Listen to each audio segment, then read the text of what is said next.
Olá, queridos, tudo bem? Professor Wellington aqui, comprometido. Nós estamos hoje com uma grande amiga, nossa querida Vitória Rodrigues, que é estudante, já está concluindo aí seu curso de biomedicina e hoje vai estar dando sua participação especialíssima em nossa sala de aula virtual, para a gente falar de um tema que todo mundo gosta, que é o sistema reprodutor humano, tanto feminino quanto masculino. Depois a gente vai ver essa questão aí de o que é feminino, o que não é, que hoje em dia está tudo muito assim. E já antes de iniciar, em primeiro lugar, eu queria agradecer a participação da nossa querida, em breve, doutora Vitória, né? Amém. E nós queríamos que você aproveitasse bastante essa aula e vamos ser bem objetivos, tá? Vamos já partir para a nossa aula. Eu vou compartilhar aqui. Quer falar alguma coisa, Vicky, ou a gente já vai para a aula? Eu queria agradecer o convite, é uma honra. E é isso. Obrigado. Falou bastante. É isso aí, gente. Porque a aula online tem que ser assim mesmo, bem objetivo. Vamos lá. A nossa aula de hoje, ela vai ser isso. Nós estamos estudando os sistemas, né, gente? Já estudamos o sistema digestório, estudamos também o sistema excretor, sistema urinário.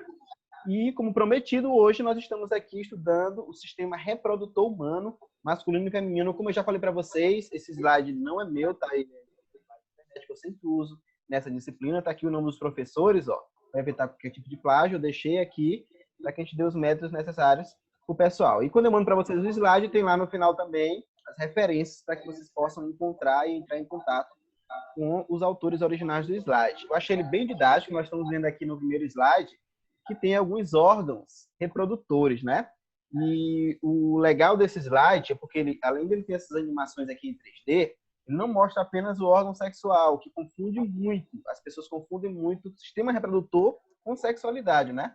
E o nosso assunto de hoje não é sexualidade, não é educação sexual, é sistema reprodutor, anatomia e fisiologia. Ou seja, a gente vai ver de que é composto esses órgãos e para que cada um serve. Basicamente isso. Tá? Nós temos aqui todo o sistema reprodutor masculino numa animação, numa imagem em 3 dimensões. Nós temos aqui todo o sistema reprodutor feminino, certo? Nós temos aqui, ó, o espermatozoide, e nós temos aqui o óvulo, que são as gônadas, né, humanas, masculino e feminino. Por enquanto, biologicamente, só existe isso. Eu não vou nem falar muito sobre isso, que é para não ter processo. Não gerar polêmica. Vamos lá. A nossa querida Vitória tá. Qualquer comentário que você quiser fazer durante a minha fala, pode ficar à vontade, tá? Nós vamos iniciar falando sobre o sistema reprodutor humano. A gente sabe que os seres vivos, em geral, eles possuem reprodução. A ciência fala de evolução, mas é claro que dentro de uma mesma espécie precisa que haja uma reprodução daqueles seres. E essa reprodução ela pode acontecer de forma sexuada ou assexuada, a gente vai falar aqui rapidinho. Então, o sistema reprodutor humano ele possui uma série de órgãos e estruturas que permitem a realização de reprodução sexuada. Essa reprodução sexuada é um tipo de reprodução entre os indivíduos de mesma espécie que ocorre a troca ou mistura de material genético. Por que o autor ele fez questão de falar isso aqui? Porque existem alguns seres vivos que eles conseguem se reproduzir de forma assexuada, ou seja, não há uma relação sexual, não precisa necessariamente de material genético masculino e um feminino para poder gerar. Eles podem apenas se dividir. O exemplo da reprodução celular, né? E existem, inclusive, algumas espécies mais macroscópicas de minhocas que conseguem fazer isso também, essa reprodução assexuada. Ou seja, elas têm um determinado tamanho, elas se dividem no meio e se tornam 2 indivíduos diferentes. Esses 2 se dividem no meio mais uma vez e assim vai uma espécie de pirâmide. Certo? O Emerson, rapidinho. Isso é muito comum com as plantas. Tem plantas que elas conseguem gerar os 2 tipos de gênero, masculino e feminino, e fazem a reprodução autoassexuada. Exatamente. Porque, imagina, se eu tivesse que ter um pé de coco aqui e outro pé de coco e tivesse que um juntar com o outro para nascer, ia ser complicado, né? Então, o carinha que foi o arquiteto do universo, ele pensou e idealizou todos os seres vivos, foi bem inteligente em relação a isso. Parabéns aí, viu? Arquiteto do universo. É o seguinte, a gente está vendo aqui, esse primeiro slide, que tem uma legenda que a gente vai ver o geralzão de que precisa acontecer, que a gente vai focar no sistema reprodutor humano, né? O que precisa acontecer para que um novo ser vivo, um novo ser humano seja gerado. E aí a gente tem uma legenda aqui, a gente pode comentar essa legenda depois com mais calma lá no nosso grupo, porque se a gente for focar em cada detalhezinho aqui, a gente vai até meia-noite. Vamos lá. Então, quais são as vantagens de reprodução sexuada? Primeiro, promove o aumento da variabilidade genética. A gente acabou de falar que uma das principais características da reprodução sexuada é justamente a mistura de material genético. Então, geralmente, você recebe uma quantidade de genes da sua mãe, os genes do seu pai, e aquele seu DNA que vai te individualizar, ele é derivado, né, do DNA da sua mãe e do seu pai. Às vezes, você adquire características físicas do seu pai e da sua mãe, às vezes mais de um, às vezes mais de outro, mas é basicamente isso que funciona, certo? E quanto mais ocorre essa mistura, maior vai ser a variabilidade genética e menor vai ser a probabilidade de ocorrer algum tipo de patologia que esteja ligada a esse DNA, certo? É por isso, por exemplo, que é perigoso primos terem relação sexual, irmãos, pessoas muito próximas, porque aí a gente perde variabilidade genética, o DNA é muito parecido e pode acontecer uma série de patologias de nível genético, tá? A gente vê vários casos que já aconteceram, situações como essa. Outra vantagem da reprodução sexuada é que aumenta a chance da adaptação da espécie caso o ambiente sofra alterações. Isso aqui a gente está vendo uma visão evolucionista, né? Hoje em dia, na evolução, a gente fala mais sobre a resistência das espécies. Não é uma questão de evolução, mas de adaptação ao meio ambiente. Fugiu agora da mente o termo técnico para isso, mas a gente vê que atualmente a evolução ela tem mais a ver com resistência a um determinado ambiente, resistência e adaptação ao ambiente, do que propriamente dito mudar de espécie, certo? A famosa seleção natural, lembrei agora o termo. E outra vantagem é que permite a evolução das espécies para novas formas. Então tá aqui, ó, a gente está vendo aqui dois termos, que eles são termos evolucionistas, que segundo a ciência é perfeito, estude bastante sobre isso. Eu não concordo, é apenas uma teoria, tá? Mas fiquem à vontade, tá? Isso aqui é ciência. E quais seriam as desvantagens da reprodução sexuada? A desvantagem é porque, primeiro, tem um alto consumo de energia, ou seja, quando a gente vai ter uma relação sexual para produzir um novo ser vivo, a gente gasta muita energia. Né, professora Vitória? Gasta energia? Cientificamente, sim. Cientificamente, exatamente. Vamos ser científicos aqui. Mas, de fato, né, gente? Não que alguém ligue para isso. Pois então eu não quero mais precisar de relação sexual para reproduzir. Não. Tranquilo, pode gastar energia se for preciso, tá bom demais. Aí tem o alto consumo de energia para a formação dos gametas. Para o ato sexual, exatamente, a formação dos gametas, a gente já gasta energia. A gente viu lá no sistema digestório que tudo aquilo que a gente se alimenta vai ser absorvido pelo sistema digestório periférico, geralmente, né? Consequentemente, isso geralmente lá no intestino delgado e também no intestino grosso, o corpo ele acaba absorvendo esses materiais do sistema digestório e a partir do sistema circulatório isso vai se espalhando para o nosso corpo. E a gente vai usando esse alimento, como combustível. Olha quem veio para a aula aqui, gente. Ó, Scott, como sempre. Toda aula ele está participando. Então, a gente usa como combustível, certo? Para gerar energia para tudo aquilo que a gente precisa fazer. Então, eu estou falando, estou respirando, estou gastando energia, estou consumindo energia. E para a cópula sexual, a gente vai ver daqui a pouco que o homem tem um órgão sexual, a mulher tem outro, todo mundo sabe disso. Precisa acontecer a copulação para que haja uma mistura do material, certo? Para isso se gasta também bastante energia, para que uma energia boa de se gastar. E outra desvantagem interessante, eu queria muito dar essa aula presencialmente. Eu acho que a Vitória vai concordar comigo aqui, que é a competição por um parceiro sexual. Isso aqui acaba sendo uma desvantagem, né? Porque se você se reproduz sozinho, não tô nem aí, eu vou me reproduzir e pronto. Mas, quando você precisa de um par, é um pouquinho mais complicado na sociedade atual. Né, Vitória? Vitória que tá quase para casar. Não, né, gente? Orando, amigo, vai dar certo. Qualquer comentário fica à vontade, tá, Vitória? Vamos lá para a parte de anatomia do aparelho reprodutor. Gente, essa expressão aparelho ela é um pouco antiga, né? Hoje em dia a gente usa mais a expressão sistema, não é errado, mas ela é mais antiga. Os teóricos novos, os livros que vocês forem ler atuais, os artigos mais atuais, vocês vão ver o nome sistema no lugar do aparelho, mas é só um detalhe.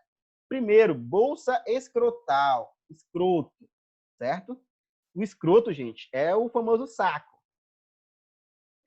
Na verdade, inclusive, o nome saco também é científico. Saco escrotal também pode ser um termo médico sem nenhum tipo de problema, tá? Então, qual é a função da bolsa escrotal? Ele armazena e protege os testículos, que são as gônadas masculinas. A gente que trabalha em radiologia, Vitória, a gente tem um material de proteção individual, um EPI, material de proteção individual, EPI. É um equipamento de proteção individual, tá? Porque senão fica assim, a sigla fica sem jeito aí. Então, o que acontece? A gente tem um protetor que é justamente o protetor de gônadas. Esse protetor tem uma importância gigantesca, porque ele que vai guardar o nosso material reprodutivo. Então, assim, não vai adiantar nada que a gente está vendo aqui hoje, nenhum órgão, nenhuma fisiologia, se nós não tivermos a proteção das gônadas. Se as gônadas, tanto masculina quanto feminina, tiverem qualquer tipo de problema, a gente não vai conseguir reproduzir, certo? Então, assim... Rapidinho, amigo. Oi? Até porque são nas glândulas, né, que é onde eu vou ter a produção do meu óvulo, que vai receber o espermatozoide. Então, tipo assim, são partes essenciais para a produção do indivíduo, né? Exatamente. Então, para reprodução, né? sim. E aí, outra coisa que afeta também, né, que eu acho que vocês sabem disso, protege da infertilidade e tal, porque é exatamente isso. Eles vão produzir os espermatozoides, né? Vão guardar esse material ali. Então, a partir do momento que eu tenho esse material atingido, eu posso ter o quê? Ou mutação, posso ter um problema genético ali com os meus espermatozoides, na questão de motilidade, de tempo de vida do meu espermatozoide. Então, é muita coisa que põe em risco. Exatamente. Com a radiação. Especialmente a gente que trabalha diretamente com radiação, né? Então, a gente sabe que existe um risco biológico com o trabalho com a radiação, e a gente sabe que a radiação pode produzir ionização. Isso pode fazer, além da perda total da produção de espermatozoides ou óvulos, a gente pode ter também a imaturação, ele pode produzir, mas não ficar maduro. Pode acontecer o que ela falou de má formação genética, então uma série de problemas, nós precisamos cuidar bastante aí das gônadas. No caso das gônadas masculinas, gente, gônada é qualquer coisa que produz material reprodutivo. Nos homens, as gônadas são os testículos, certo? Nas mulheres, ela vai falar daqui a pouco, são os ovários, eu acho. Vamos lá. Primeiro, a bolsa escrotal possui músculo. Outra coisa interessante, para a gente passar aqui, eu não vou passar muito tempo aqui, tá, gente? A bolsa escrotal. Mas os homens aí de plantão devem saber, não sei se a Vicky sabe disso, a Vitória, que no verão, quando está muito quente, o saco escrotal ele fica muito grande, certo? Fica muito lá embaixo, batendo no joelho mesmo, literalmente, certo? Mas quando está frio, muito frio, não sei se você que está assistindo essa aula teve a oportunidade de ir para um lugar frio de verdade. Porque aqui no Maranhão a gente está com 30 graus, está todo mundo com edredom, aquele negócio todo. Liga o ar-condicionado, todo mundo está morrendo, certo? Mas eu lembro que eu fui numa região que estava menos 1 grau, quando eu cheguei na região, menos 1.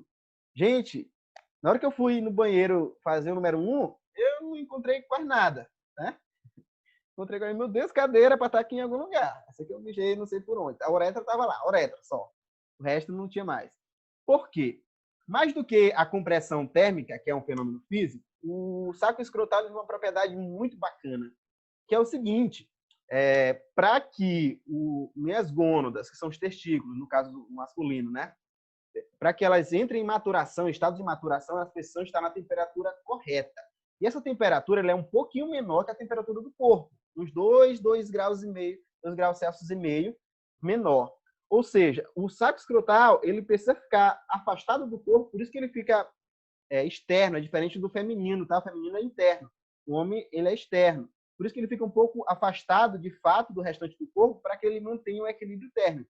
Quando você está numa situação em que há muito frio, aí o saco escrotal ele diminui para quê? Para que o testículo fique mais próximo do corpo e aqueça.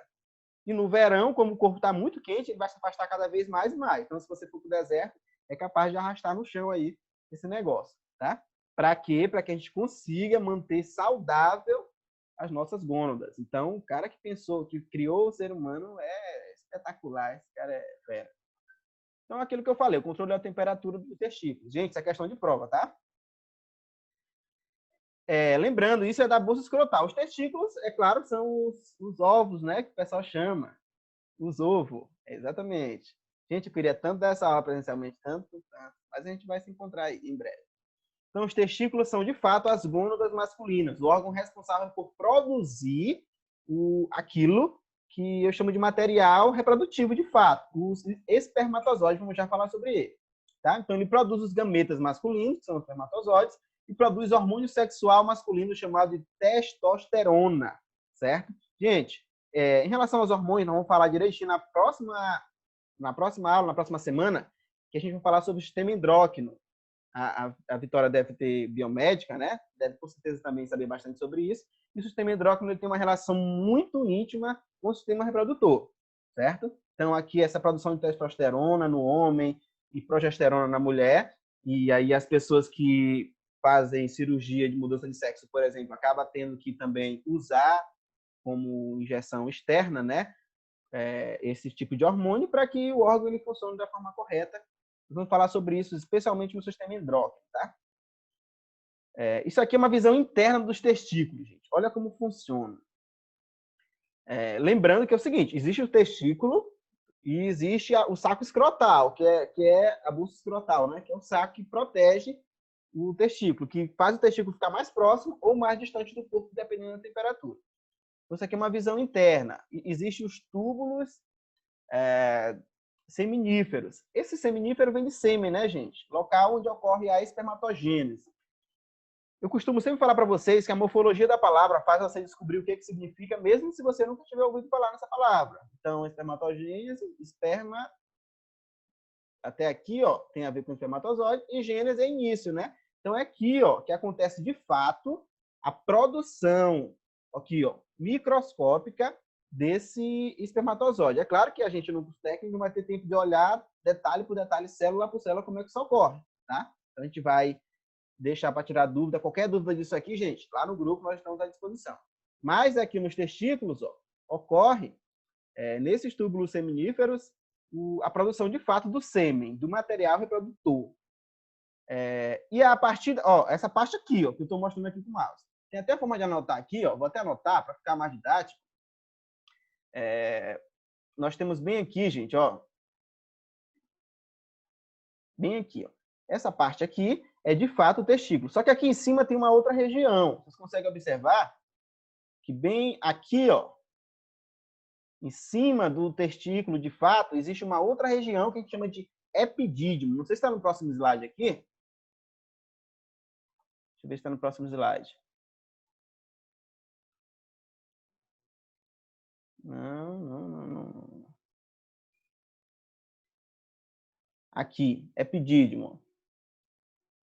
Esse epidídimo, gente, é a parte de cima aqui do testículo, ó. Na verdade, nem faz mais parte do testículo, tá? É um outro órgão.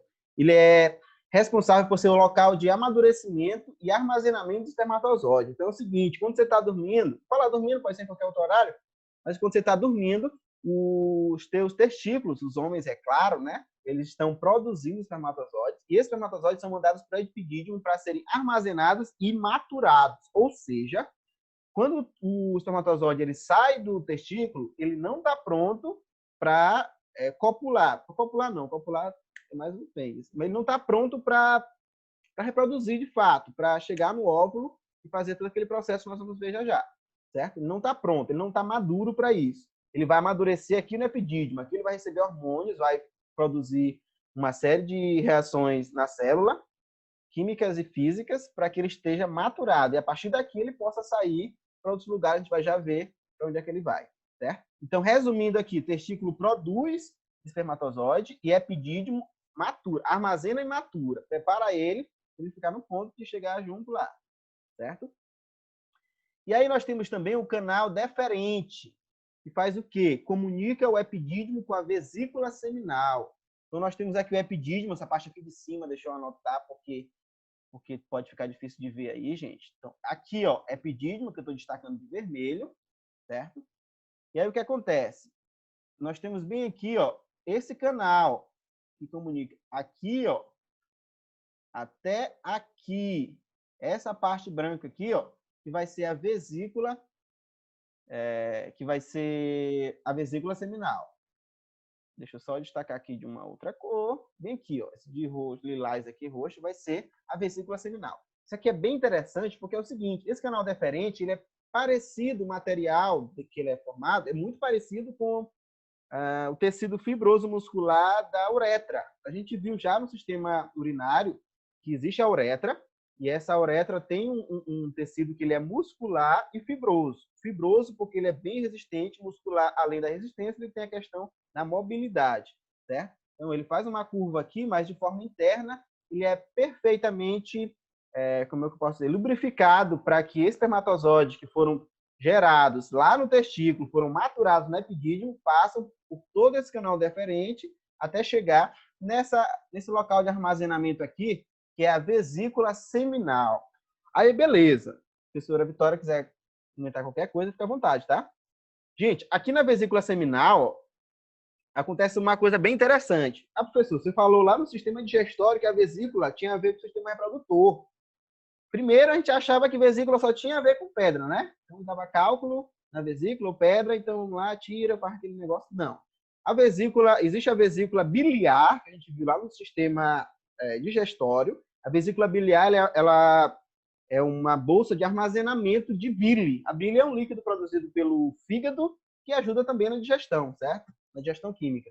E aí o que acontece, e que aqui também é uma vesícula, só que é outra vesícula completamente diferente. Qualquer lugar que você encontrar no corpo do ser humano ou de qualquer outro ser vivo que tenha o nome vesícula, aquilo é um local de armazenamento, geralmente de fluidos, líquidos em geral, certo? A vesícula biliar armazena a bile, que é um líquido que ajuda na digestão. E o que a vesícula seminal ela armazena? Armazena o líquido seminal, certo? Pessoal, para que serve esse líquido seminal? Beleza. Gente, esse líquido seminal aqui, ó, eu não lembro, eu acho que ele tem um termo técnico mais específico ainda. Eu só fechar aqui. Tá aqui, ó. Ele produz o líquido seminal, tá certo? O qual contém substâncias nutritivas, principalmente frutose. Viu? Que irá nutrir o espermatozoide fora do organismo masculino. Beleza. Olha o que acontece, gente. O espermatozoide não vai sobreviver fora do nosso organismo, do homem, sem a frutose, sem a nutrição que ele precisa lá desse material que a gente chama de líquido seminal. E aí o que acontece? A gente lembra no sistema urinário que o sistema urinário masculino ele tem um pequeno detalhe, até coloquei na atividade, que é diferente do feminino. No sistema feminino, vocês vão ver daqui a pouco a professora, que o que acontece lá? No sistema urinário, a uretra feminina serve apenas para excreção, né? Excreção de urina. Mas a uretra masculina não. A uretra masculina faz parte tanto do sistema urinário quanto do sistema reprodutor. Ou seja, a uretra, o canal que passa a urina, também passa o espermatozoide. Agora, imagina o seguinte, a gente viu lá que a urina ela contém muitas substâncias nocivas à nossa saúde. O rim ele vai lá, faz todo um trabalho de filtração do sangue, tira tudo que não presta do sangue, joga na urina, tudo aquilo que o corpo não vai organizar, que não vai utilizar, melhor dizendo, qualquer tipo de bactéria ruim que o rim consiga filtrar, ele vai jogar para fora, além de ureia, né, de outras coisas. Agora, imagina esse material, restos de urina, ir parar dentro do sistema reprodutor feminino. Olha que perigo para a mulher, né? Então, olha a situação. Para isso é que serve esse líquido seminal, gente. Esse líquido seminal ele vai, além de lubrificar a nossa uretra, para quê? Para que o espermatozoide ele saia e consiga passar sem atrito pela uretra, ele também vai neutralizar o pH da urina para que ele fique equilibrado e mate também as bactérias que existem na urina. Ou seja, ele vai descontaminar a uretra, que foi contaminada pela urina, para que o espermatozoide ele consiga passar de forma saudável. Além de conseguir a reprodução lá na mulher, a gente não vai prejudicar a saúde dela no ato sexual propriamente dito, certo? Outra coisa bem interessante o nosso sistema endócrino, é claro que em contato direto com o sistema nervoso central, Nesse caso, o sistema nervoso periférico, ele vai liberar hormônios para que essa vesícula seminal comece a liberar esse líquido seminal logo na hora que você começa a pensar em reproduzir, né? O que acontece? Você tá lá beijando sua namorada lá de boa, lá, que nem o cara da Mulher Invisível fica lá nas últimas, né? Quando pensa que não, esse órgãozinho bem aqui, ó, ele deixa de apontar para baixo e aponta para cima, certo? Fica um pouquinho maior, você sabe do que eu tô falando, só não sabe as mulheres também, né? E o que acontece?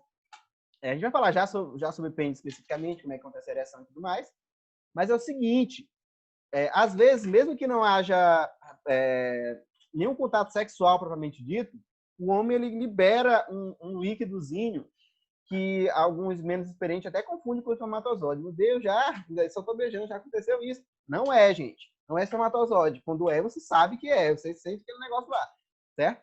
Mas aquele líquido nada mais é do que o líquido seminal já sendo liberado pela vesícula para que a uretra seja descontaminada e que diminua o atrito. No ato lá, na hora da ejaculação masculina, você sabe que o espermatozoide ele sai com uma velocidade gigantesca, certo? E para que isso ocorra, precisa fisicamente que não haja atrito, ou que o atrito seja menor possível. Então, essa lubrificação da uretra, ela acontece pelo líquido seminal que é produzido na vesícula. Produzido e armazenado na vesícula, tá? Edson. Mas é isso aí. Sim, professora? Só uma curiosidade. Uma coisa que tu até comentou também, mas eu queria aprofundar um pouco mais. Tem gente que confunde muito, ou confundia, líquido seminal com espermatozoide. Que é o sêmen, né? Que a gente chama de sêmen com espermatozoide. E não, o líquido seminal, ele vai, como tu falou, ele tem todas as funções de lubrificar, de carregar os espermatozoides. Então, eles vão estar contidos ali nesse material. Não vão ter eu liberei o líquido, eu estou liberando o espermatozoide. Não necessariamente, não unicamente. O espermatozoide ele pode estar inserido ali. Exatamente. Mas o líquido seminal tem vários fatores, várias outras substâncias, não é unicamente o espermatozoide. Exatamente, muito bem falado, porque é o seguinte, o homem geralmente que não estuda, ele vai aprendendo na prática ali, ele não sabe muita coisa. Geralmente a mulher tende, quando ela inicia o seu período sexual, a mulher tende a estudar mais, né? A se informar mais. O homem não, é chegar e vamos lá e tudo mais, eu sou machão e tudo mais. Certo? Mas a gente, é claro que é profissional da saúde, tem que dominar isso, até não só para a gente, mas para ajudar os nossos pacientes em geral. E o que acontece, gente? Quando é comum alguns parceiros sexuais terem 2, 3, 4 ejaculações num único ato, certo? Muito provavelmente, a partir do segundo, terceiro, já não sai mais espermatozoide, porque não dá tempo de ser produzido isso tudo, certo? Ele fica armazenado aqui, na pedide, aí vai e sai. Depois de um tempo, você percebe, o homem que já passou por essa experiência, percebe que quanto mais vezes ele ejacula, no mesmo momento, aquilo vai cada vez menos líquido, né? É ejetado cada vez menos líquido, quantidade menor, e também começa a causar dor no paciente, certo? Começa a causar dor, deixar de ser tão bom assim quanto era da primeira vez. Por que isso acontece? Porque, em primeiro lugar, o espermatozoide ele tem um limite aqui, ó, que ele está armazenado, e aí ele vai ser jogado na primeira ejaculação. Depois, e outro detalhe, todo aquele líquido que sai na primeira ejaculação, que geralmente é muito, como a professora acabou de falar, a maior parte daquilo não é sêmen, a maior parte é líquido seminal, certo? Para que haja essa proteção. Outra coisa muito interessante do líquido seminal, gente, é o pH. O pH do líquido seminal, ele é básico, ou seja, alcalino. Eu já falei sobre o pH, acho que no sistema urinário. Qualquer dúvida, pergunta o que é pH para mim lá, é um pouquinho de química, tá? E aí, daqui a pouco, a Vitória vai dizer, lá no sistema feminino, que a vagina, ela é ácida, certo?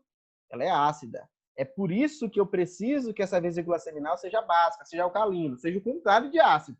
Para que quando o espermatozoide chegue lá, ocorra um equilíbrio de pH, de potencial de hidrogênio. Ele consiga sobreviver lá, né? Para ele sobreviver, exatamente. Para ele chegar lá. É por isso, amigo, um comentário, é por isso que homens que têm problema, acham que tem problema de infertilidade, quando eles vão para o laboratório e levam o material, a gente analisa tudo isso. o pH desse sêmen, desse material, a motilidade, a velocidade que o espermatozoide se locomove, são várias coisas. Se ele tem aquela, esqueci o nome, aquela perninha dele, em alguns casos A cauda mesmo. acontece de ter a cauda, né? De ele ter alguma mutação, algum problema lá, Dá e para não ver tem. isso Não são, no nem todos os microscópio, dá? espermatozoides dá, sim. No microscópio você vê o espermatozoide se movendo e tudo. E tem testes laboratoriais mesmo com equipamentos próprios para medir velocidade e tudo, pH. É muito interessante. Deve ser interessante um exame desse. Da velocidade deve ser interessante. Mas, assim, da velocidade do espermatozoide ou da ejaculação? Do espermatozoide. Ah, Porque tá. tudo isso interfere. Não, tá certo, tá certo. Sim, e outra coisa, é muito importante que, é claro que a gente é profissional, mas a gente um dia vai ser paciente, né? É importante, primeiro, a gente cuidar da nossa saúde para que a gente consiga cuidar das outras pessoas. Por isso é importante sempre procurar, eu sempre falo em minhas aulas, procure um especialista, qualquer patologia que exista, ou que você suspeite, procure um especialista. Agora, também não vamos ficar desesperados. Eu tenho uma aluna, gente, que já formou em radiologia, eu tinha uma aluna, que ela, toda vez que tinha uma aula nova, falava uma patologia, a pessoa tem isso aí, eu tenho isso aí. Para ela, tinha todas as doenças do mundo, todas as patologias. Não é bem assim, tá, gente? Vamos manter a calma e vamos ver. Você conhece seu corpo, ninguém melhor do que você para conhecer seu corpo. A gente está aqui estudando para saber qual a fisiologia, o que é o comum, normal. Qualquer coisa que fuja disso, você pode tirar dúvida com a gente, mas a gente não é médico, né? O ideal é que você procure um médico, um especialista. Então, vesícula seminal tem muita coisa para falar, mas vamos lá, senão o nosso tempo já foi quase meia hora de aula aqui. Próstata, professor, para que serve a próstata? Vamos ser bem objetivo na próstata? É só para câncer? Não, não é só para câncer. Só para quem é predestinado. Tô brincando, gente. Na verdade, ela não é feita para câncer, né? Nada foi feito para câncer. Câncer é um problema, geralmente causado por neoplasias, né? Mas também pode ser causada por excesso de radiação e uma série de outros fatores. A gente já falou bastante sobre isso na disciplina de medicina nuclear e radioterapia. Mas é o seguinte, a gente vai voltar a falar sobre isso também, gente, que a gente vai ter uma outra aula e a professora Vitória já se prontificou em participar conosco, só sobre patologias. E tem uma porrada de coisa para a gente ver no sistema reprodutor, inclusive o câncer de próstata. Tá? A próstata ela produz uma secreção, que a gente chama de secreção prostática, que ela é alcalina, que reduz a acidez da vagina, em parceria lá com aquele material, né, que a gente chama do líquido seminal, favorecendo a sobrevivência do espermatozoide naquele ambiente. Tudo isso aqui vai ser junto, tá, gente? Também vai ser armazenado na vesícula. Por isso que eu falei, já antecipei naquela hora. Esse material, o líquido seminal, quando é misturado, quando ele está pronto, misturado, inclusive, com a secreção prostática, ele vai ser alcalino. Alcalino é o contrário de ácido, tá? Alguns autores chamam alcalino de básico. É a mesma coisa, certo? É uma medida de pH, de potencial de hidrogênio, é uma questão química lá. Então, a próstata serve para isso, para que eu consiga fazer o meu espermatozoide sobreviver na vagina, porque lá é muito ácido. É por isso que... não, vai para o YouTube, não vou falar isso. Vamos lá. Uretra. Gente, a uretra já falou. A uretra no homem tem dupla função, tem dois sistemas que faz parte, que é o sistema urinário / excretor e o sistema reprodutor, né? Na mulher é separado, muita gente confunde lá, os caras inexperientes, né? Enfim, vamos lá. A uretra é o canal que comunica o sistema excretor e o sistema reprodutor com o meio externo. Então, a uretra é um local que passa tanto a urina quanto o espermatozoide. Já viu que tudo foi preparado para que o espermatozoide supere tanto aquela poluição que a urina deixa, quanto a acidez da vagina, tá? Então, foi tudo já pensado na hora de criar o homem. Do homem ser criado ou evoluir, né? E chegamos aqui, nesse negocinho aqui, gente, tá? Nesse órgão aqui, que é o órgão copulador, de fato, o pênis, tá? O pênis ele é mais conhecido por quê? Porque ele é externo, né? Então, ele é externo. É muito comum os homens... É cultural, né? As mulheres geralmente se protegerem mais que os homens. Então, quando é criança, por exemplo, tem uma criançazinha. O menino tá lá com o pênis lá pro lado de fora, balançando, brincando, mexendo e tudo mais. A menina não. Acabou de nascer, já bota lá a calcinha que ninguém pode ver, aquele negócio todo. Beleza, uma questão cultural, nós estamos aqui para discutir isso. É por isso que o pênis ele é mais conhecido, tanto que quando geralmente na puberdade os pacientes eles começam a ter relações sexuais, como eu acabei de falar, geralmente as mulheres são mais informadas que os homens. Então o homem geralmente não conhece o órgão sexual feminino mesmo, não sabe lá onde tem 3 canais lá, ela vai falar, né? Tem um ânus muito próximo do canal vaginal e da uretra. Então o cara fica lá perdido, meu Deus, sei que era só um, são 3, o que eu faço? Certo? Porque a gente precisa estudar e a mulher ela geralmente é mais protegida em relação à sociedade quando fala de sistema reprodutor. O pênis, quando estimulado, ele torna-se ereto devido à entrada de sangue em seu interior. A gente observa bem que o pênis, gente, ele tem uma série de regiões vagas. Para quê? Para que o sangue ele percorra essa região aqui, que é esse a gente chama de região esponjosa. Acho que tem um slide falando melhor sobre ele, certo? Que aquilo é cheio de sangue na hora da ereção. O sangue vai tudo para um lugar só, a gente costuma falar isso, né? E aí, quanto mais, como é que eu posso dizer? Quanto mais excitado o paciente estiver, maior vai ser a concentração de sangue naquela região, certo? E quanto maior a concentração naquela região, mais rígido ele vai ficar e também maior ele vai ficar. Em alguns casos, né? Em outros casos não passa no... Mas assim, daqui a pouco a prescritora vai falar que geralmente são, acho que 10 ou 12 centímetros do canal vaginal. Então não precisa esse exagero todo, não. Dá para sobreviver, tá, gente? O negócio é conhecer lá os caminhos corretos, caminho da felicidade. Vamos lá. Outra coisa, o pênis tem corpos cavernosos e corpo esponjoso. Acabei de falar do corpo esponjoso, né? Enche de sangue e promove a ereção do pênis. Então, isso aqui, ó, seria uma espécie de corte coronal. A gente está vendo aqui o pênis cortado. Tem aqui os corpos cavernosos. Bem aqui no meio tem a uretra. Isso aqui, gente, para os homens que com certeza já viram seu órgão sexual ereto, a gente percebe que a uretra ela causa de fato uma, como é que eu posso dizer, um relevo, um alto relevo nessa região, certo? Então existe o pênis que é muito parecido com o cilindro, mas ele tem uma região mais alta aqui, que tem uns caras aí da comédia que chamam de veia principal, uma coisa assim, a veia zona. Mas na verdade não é uma veia, né? Isso aqui é por onde vai sair de fato o espermatozoide, a uretra. Essa parte aqui de cima é mais parecido com veia, não é veia, mas é mais parecido porque é aqui que vai ser recheado de sangue para que o órgão sexual, o órgão copulador de fato, fique ereto. Tem a glande, né, gente? A glande é a região do pênis que possui uma grande sensibilidade à estimulação sexual, que é essa parte aqui de cima, ó, a glande. A glande é a cabeça do fêmur, até é de osso. A cabeça do pênis, né? A glande. E é o seguinte, quando a gente nasce, geralmente essa glande ela é coberta por uma camada de pele, né? Quando a criança ela consegue colocar essa glande aqui para fora, não tem problema, vai fazer a higiene. Quando ela não consegue fazer isso, ocorre aquela pequena cirurgia simples que a gente chama de fimose, né? Parecido com o que os judeus fazem lá, como é mesmo? Circuncisão. Circuncisão, exatamente. Prepúcio, é a pelezinha que eu estava falando, tá? Pele que protege a glande. Isso aqui acho que era uma criancinha, né?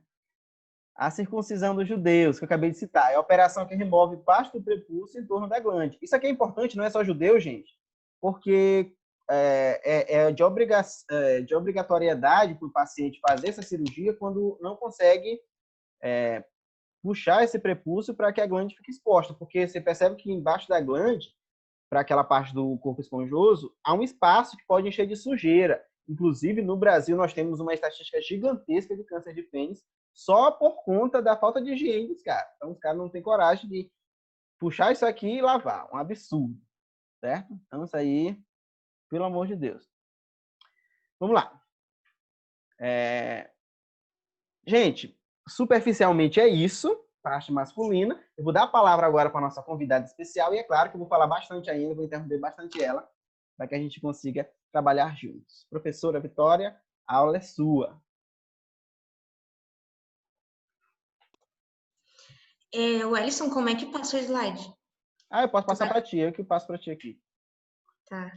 Podemos? Vai lá. Podemos.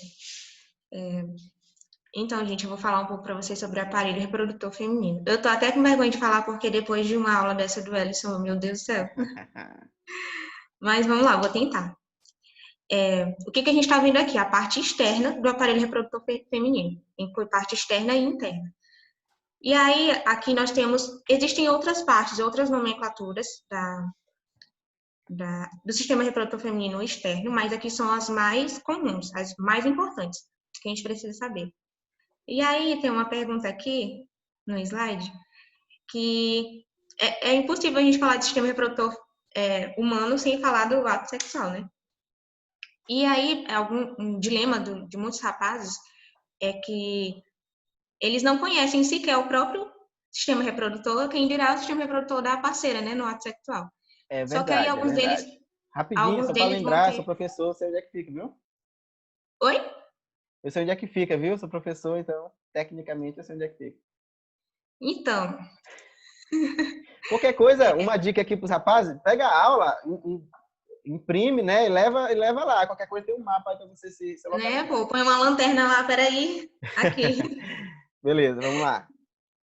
E aí tem a pergunta aqui, né, se nós realmente conhecemos o sistema reprodutor feminino, e a questão é, onde está o clitóris? Ou clítoris, como algumas pessoas gostam de chamar.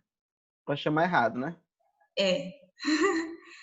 E aí, gente, eu vou falar isso mais pra frente. A gente vai ver mais pra frente, quando a gente for falar do clitóris, tá bom? Aí, deixa eu citar, né? Aqui no A, tá aparecendo pra eles, amigo?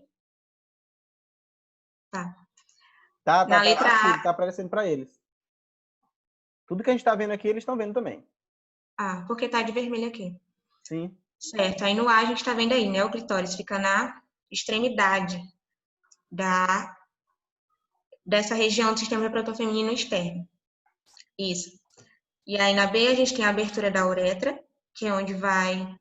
Eu já tô dando um spoiler do que eu vou falar mais na frente, né? Eu vou só Uhum. apresentar mesmo. Aqui nós temos o grande lábio e o pequeno lábio, que, que vão ter função também de proteger a vagina, e a abertura da vagina, que é onde eu vou ter saída do sangue do ciclo menstrual e do bebê no momento do parto. E o ânus, né?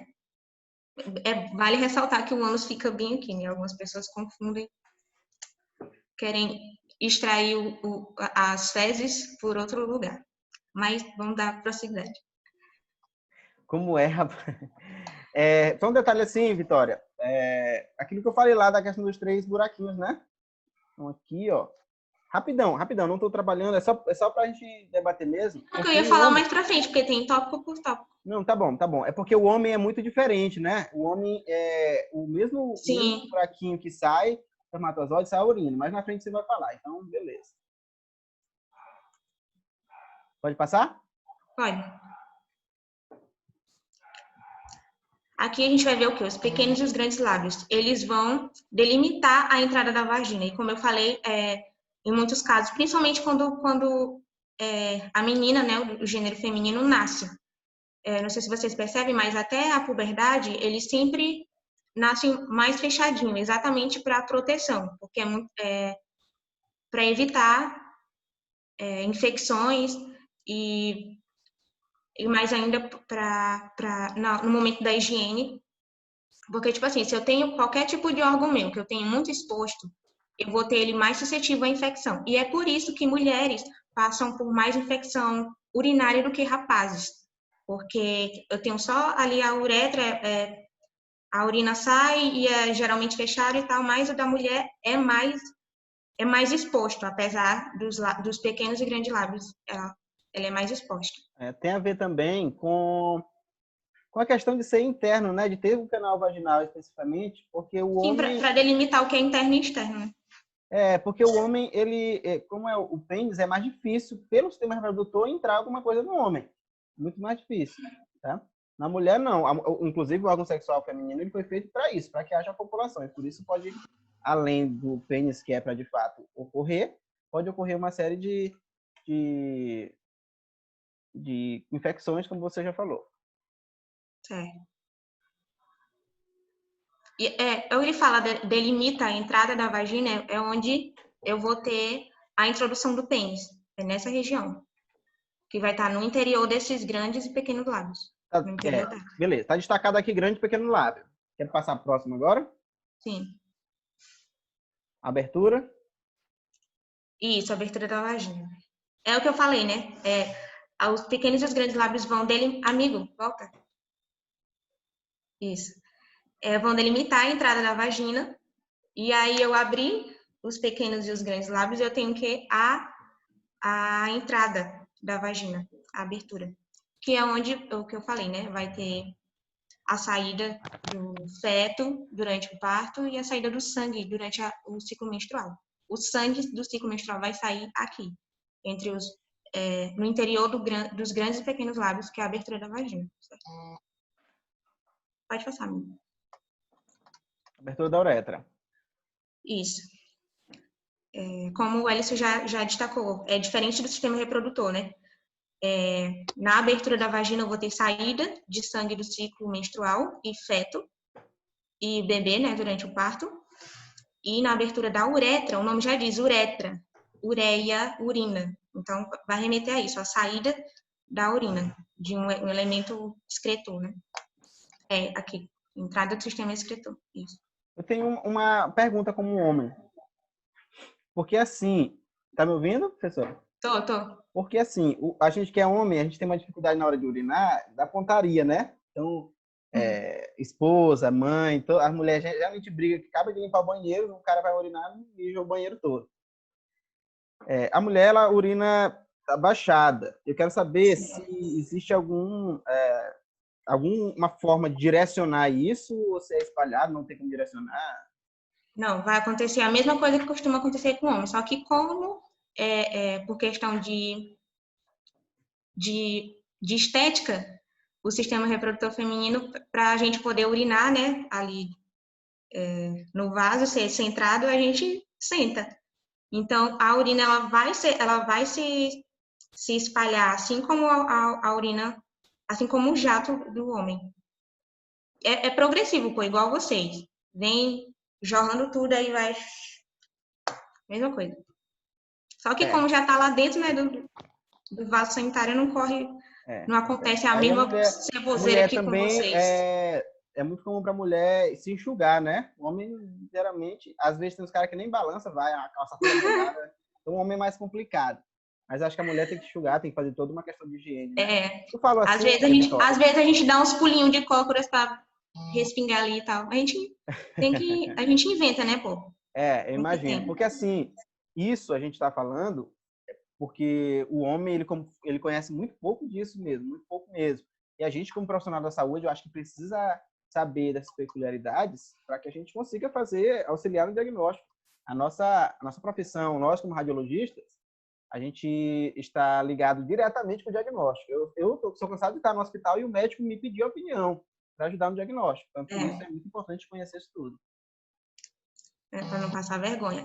Para tudo na área da saúde, é interessante você conhecer fisiologia e anatomia humana. É essencial.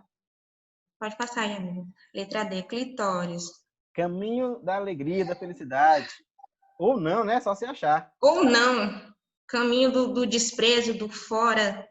Enfim. É por isso que muitos andam solteiros.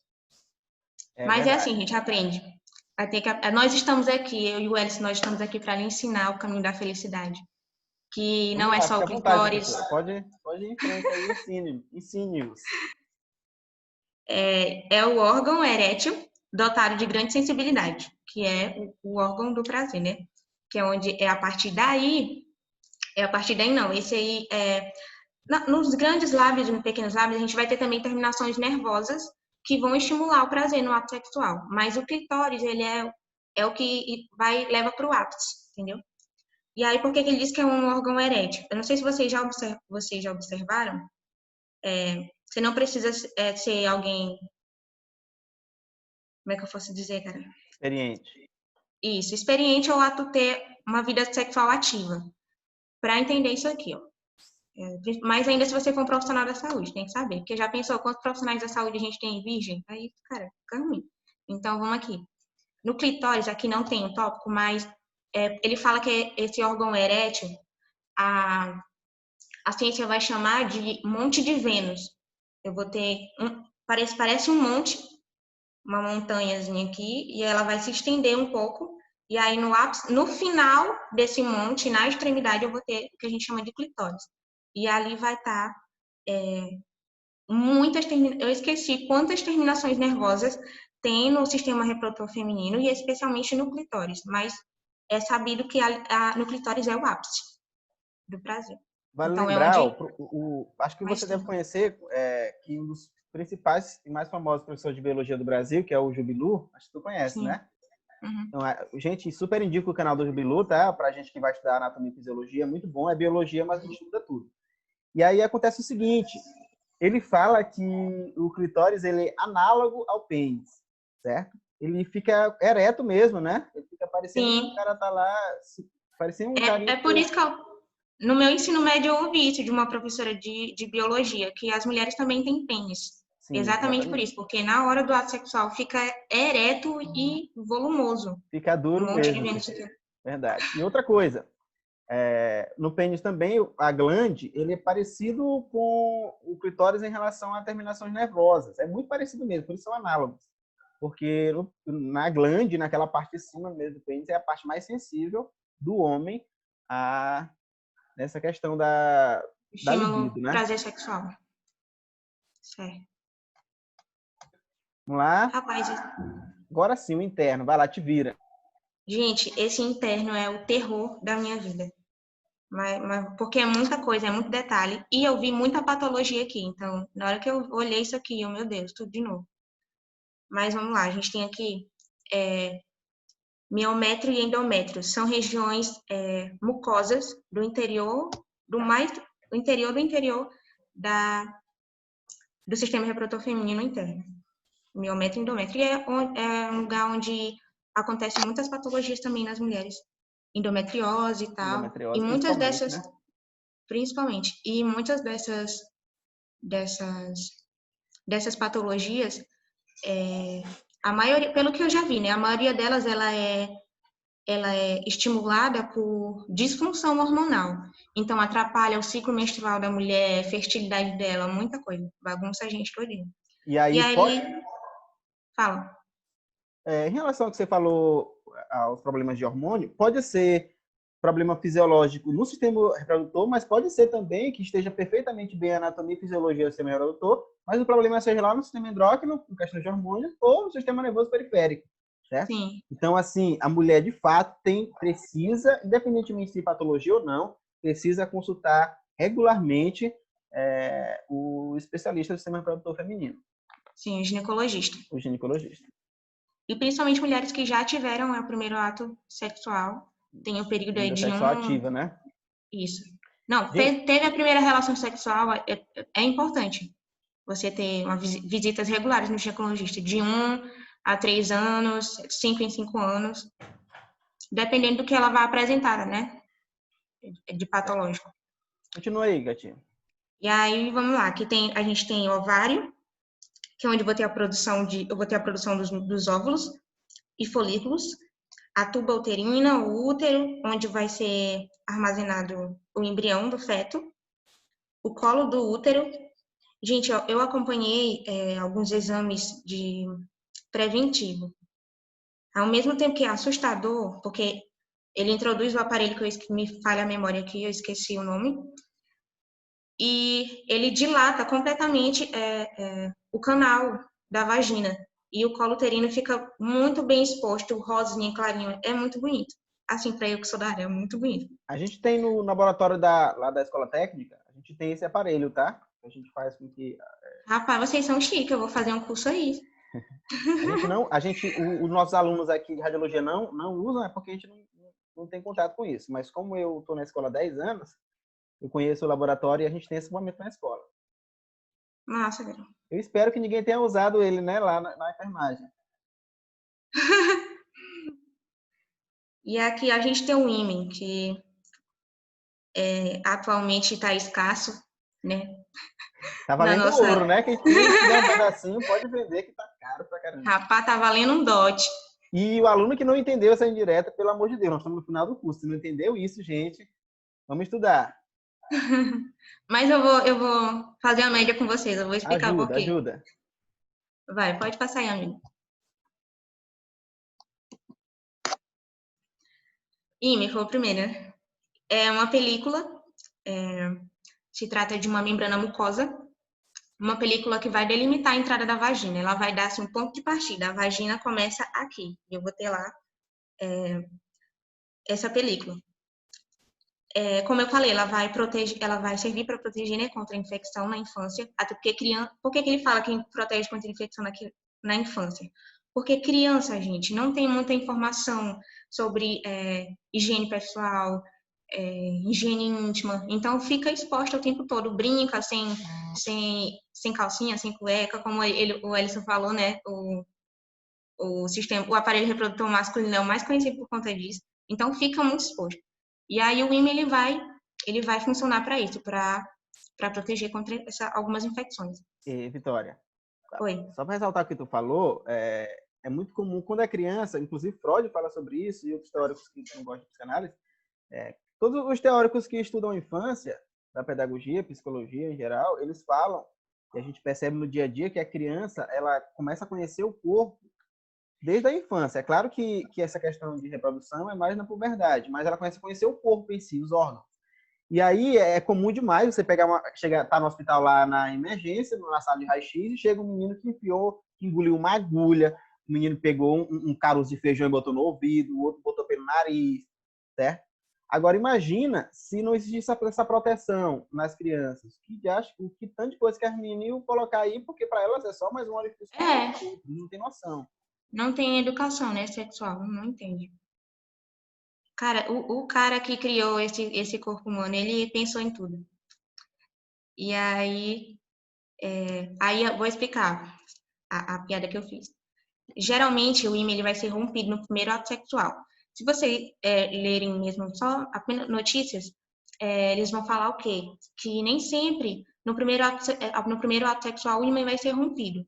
E não é obrigatório que haja sangramento no primeiro ato sexual, devido a vários fatores, que eu prefiro não, né, dar detalhes aqui, o Ellison que gosta dessas coisas, mas enfim, geralmente ele é rompido no primeiro ato sexual. E por que tá escasso, gente? Porque, né, na nossa sociedade mundo que a gente vive hoje, ninguém anda se guardando assim, ninguém dá mais valor para essas coisas, a galera, né, rompe tudo, e é isso aí. Assim, se você puder falar por que que... Não, assim, por que que às vezes não rompe, certo? Porque assim, eu já tive o caso Sim, dá para pessoal, falar isso. só uma experiência de um amigo. De um amigo? De um amigo, não fui eu. Não, é porque ele é casado, não tem nem como ser, como sou casado. Ele é casado, ele casou, estava na loja de mel com a esposa dele, e aí não aconteceu o rompimento, mesmo depois da primeira copulação, né? E aí ele ficou agoniado, ligou para um amigo meu, e esse outro amigo me ligou também, e acabou chegando em mim, e ele estava preocupado que ele tinha feito alguma coisa errada, que a mulher dele tinha alguma doença, alguma Por que coisa chegou assim. em ti, né, Wellison? Por que um assunto desse chega em ti, né? Porque eu sou profissional da saúde, tá? Isso. Com Sim, certeza. bem E lembrado. aí, gente, o que acontece? Falta de informação, gente, pelo amor de Deus. Por isso que nós pensamos. Agora, assim, a população em geral já é. A gente até entende, entre aspas, né? Falta de informação. Porque, infelizmente, é cultural, a gente está tentando melhorar isso. Agora, você e eu, como profissional da saúde, precisamos dominar isso sem dúvida. Ó, eu vou falar porque isso é a nível de informação mesmo de saúde. Às vezes não acontece sangramento ou rompimento do ímen pela questão, o rapaz na hora do ato sexual ele não é tão agressivo, entendeu? E aí não consegue romper.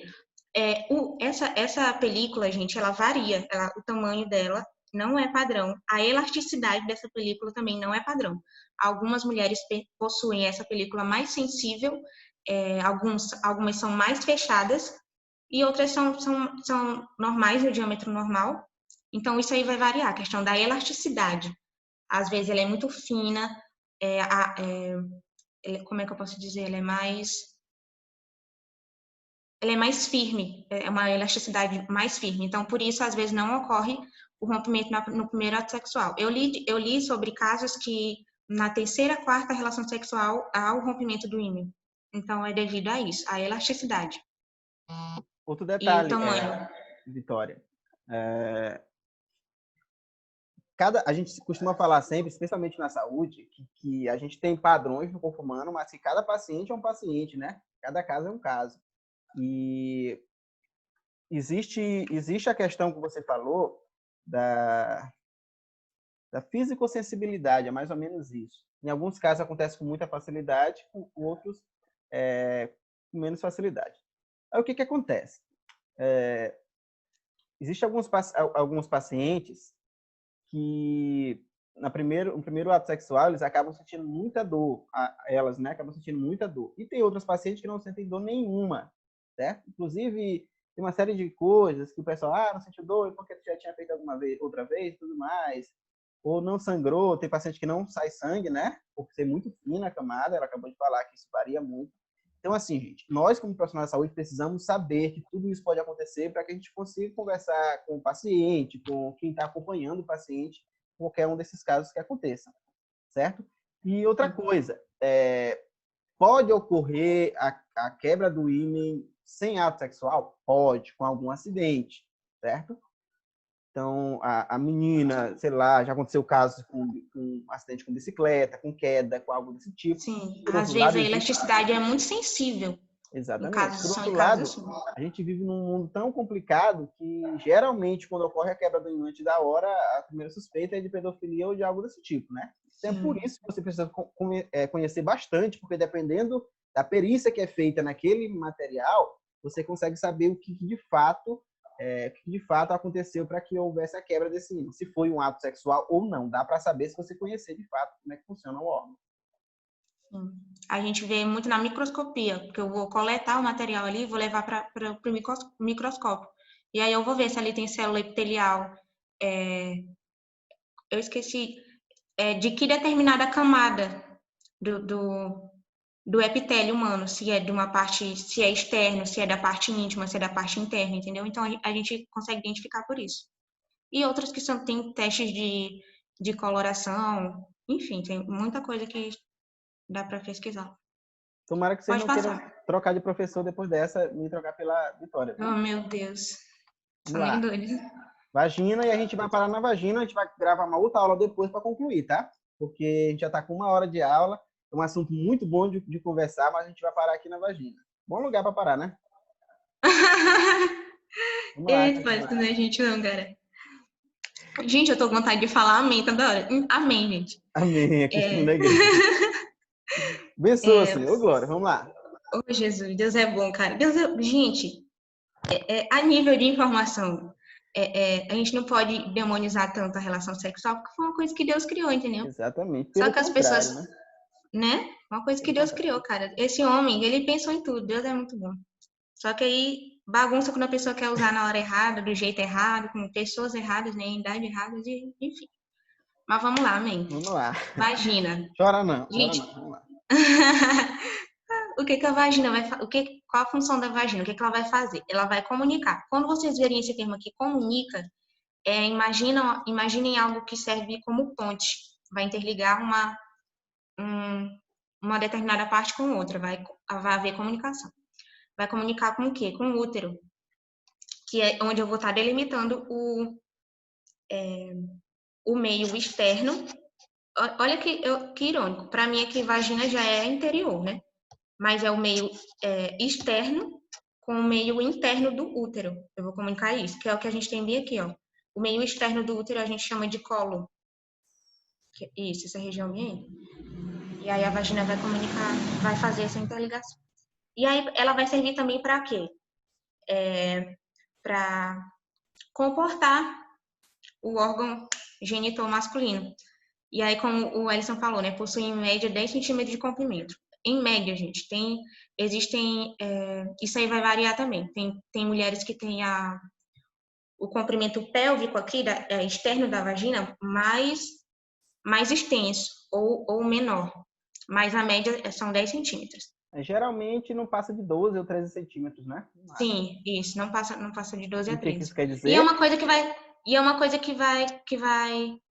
um bebê não vai nascer com 10 centímetros de comprimento ainda. É uma coisa até, vai se delimitar até que idade, mais ou menos. Acho que é 21 anos a mulher é onde costuma encerrar o período final da puberdade. São aos 21 anos. E aí, isso aqui mostra o seguinte, gente, que a questão lá de tamanho é documento, né, Vitória? Para a questão da reprodução, de fato, não de fato. Sim. Porque isso aqui não alguma coisa desse tipo aqui pode ser desastroso, né? No caso, falando do órgão sexual masculino. Mas, a fim de reprodução, não tem nenhum tipo de atrapalho. O espermatozoide achou o óvulo, meu irmão foi. Pois é.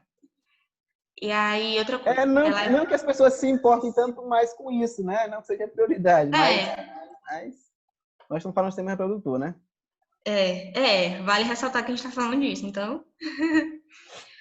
Aí, outra coisa que a vagina vai manifestar, ela vai ser dilatada. Ela vai ser dilatada durante o parto e o ato sexual. E aí, como eu falei para vocês, essa dilatação, ela vai ser delimitada pelo rompimento do ímen, porque como a gente viu lá, o ímen é o quê? É o que vai dar a abertura a esse canal da vagina. Então, eu não vou ter uma vagina dilatada se eu não tenho o meu ímen rompido, certo? E aí, ela vai se dilatar durante o parto e o ato sexual. Eu vou ter a introdução ali do pênis e vai comportar, né, dentro do canal da vagina e vai dilatar. Tipo assim, como o Ellison falou, vai de 10 a 12 centímetros, mas o nosso sistema, gente, o nosso organismo, ele é incrível, ele é impressionante. No ato sexual, ele vai, como é que eu posso dizer? Ele tipo, vai se adaptar. Eu não tenho um padrão, eu tenho uma média, né, comum, mas eu não tenho um padrão. Então, a vagina, ela vai se comportar de que forma? Ela vai se adaptar à espessura e ao comprimento ali do pênis, na hora da relação sexual. Perfeito. E essa dilatação, gente, ela é muito bem vista, como eu falei, no preventivo. É muito interessante, cara. Tem umas coisas assim que eu sou apaixonada, é citopatologia. E aí a gente vê direitinho a vagina bem dilatada. Então, é um pouco incômodo por isso, né?